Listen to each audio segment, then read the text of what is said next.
Kami dari kelompok 9 ingin mempresentasikan hasil diskusi kami mengenai PT GIA.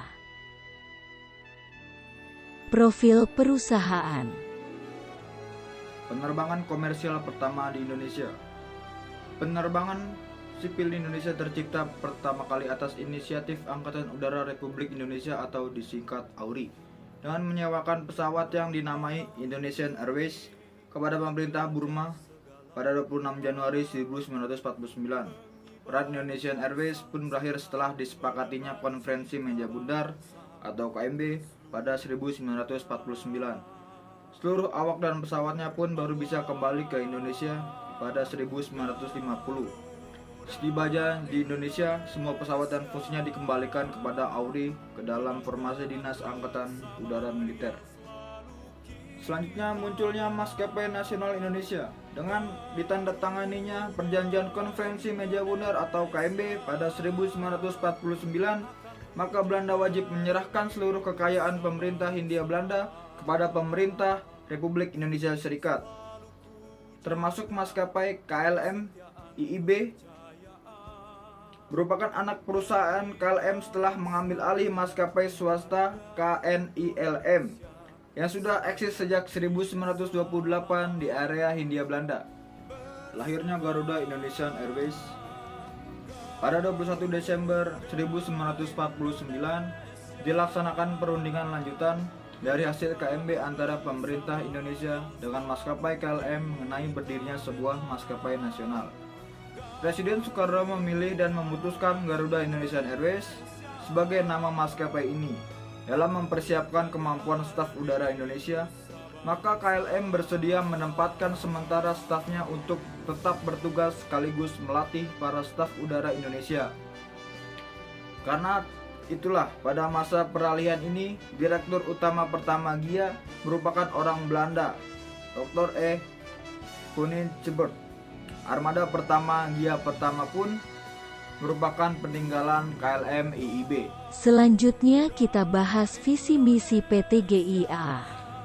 Visi misi PT GIA adalah menjadi perusahaan penerbangan yang andal dengan menawarkan layanan yang berkualitas kepada masyarakat dunia menggunakan keramahan Indonesia. Budaya kerja PT GIA.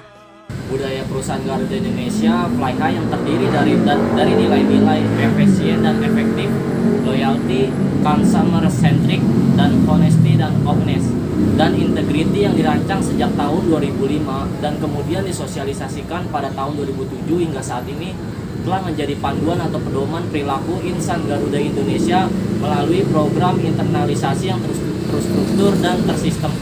Penetapan nilai-nilai budaya ini dilakukan karena manajemen meyakini bahwa transformasi bisnis yang dijalankan perusahaan harus diikuti dengan transformasi budaya.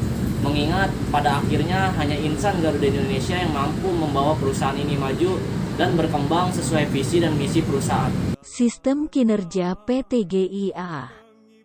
Dalam analisis yang dilakukan terhadap kinerja PT Garuda Indonesia untuk wilayah Asia Tenggara, ternyata faktor-faktor yang sangat mempengaruhi peningkatan kinerja adalah kualitas, pangsa pasar, dan penyesuaian produk terhadap keinginan pelanggan.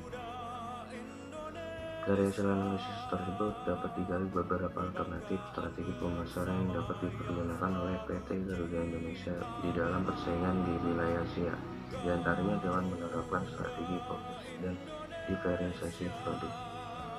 Strategi menghadapi persaingan dari PT GIA. Kondisi ini merupakan pemicu bagi Garuda Indonesia untuk meningkatkan kualitas produk dan pelayanan dalam mempertahankan bahkan meningkatkan pasarnya, serta agar mampu bersaing dengan para kompetitor.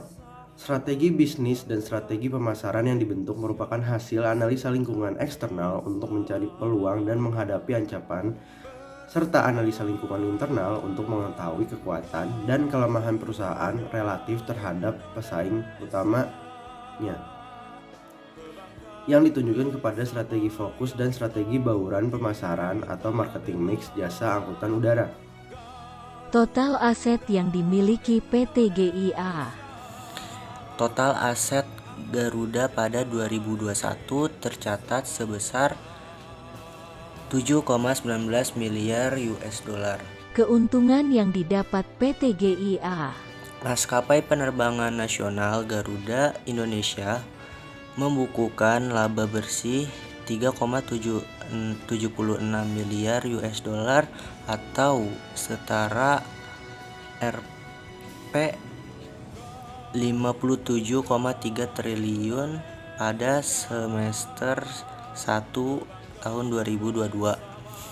Hal ini merupakan keuntungan besar yang dibukukan perusahaan itu setelah sebelumnya merugi. The Airline of Indonesia menjangkau yang tidak terjangkau. Hari Senin bersih-bersih. Pasang bendera biar berkibar. Cukup sekian dan terima kasih. Maaf jika presentasinya panjang lebar.